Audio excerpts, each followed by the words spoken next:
വർഷങ്ങൾ കടന്നുപോയി. ആ വീട് പതുക്കെ ഉപേക്ഷിക്കപ്പെട്ടു.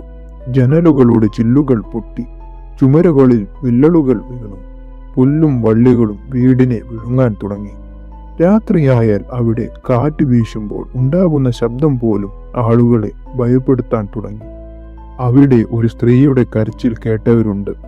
വെളുത്ത വസ്ത്രം ധരിച്ച ആരോ ജനലിലൂടെ നോക്കുന്നത് കണ്ടവരുണ്ട്.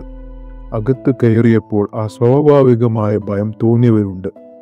വർഷങ്ങളോളം വായ്മൊഴിയായി ഈ കഥകൾ പ്രചരിച്ചു. ഇവയിലൊന്നും ഔദ്യോഗിക തെളിവുകൾ ഉണ്ടായിരുന്നില്ല.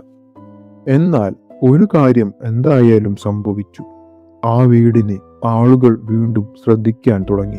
2025 ആ പഴയ വീടുമായി ബന്ധപ്പെട്ട ചിലർ അസാധാരണ അനുഭവങ്ങൾ ഉണ്ടായതായി പറഞ്ഞു. ചിലർ ആവർത്തിച്ച് ഒരേ സ്ത്രീയെക്കുറിച്ചുള്ള സ്വപ്നങ്ങൾ കണ്ടതായി പറഞ്ഞു. ചിലർ വീട്ടിനുള്ളിൽ വിശദീകരിക്കാൻ കഴിയാത്ത അസ്വസ്ഥത അനുഭവിച്ചതായി പറഞ്ഞു. ഈ അനുഭവങ്ങൾ അവരെ ആത്മീയ സഹായം തേടാൻ പ്രേരിപ്പിച്ചു. പിന്നീട് ഈ വിവരങ്ങൾ പോലീസിന്റെ ശ്രദ്ധയിലുമെത്തി.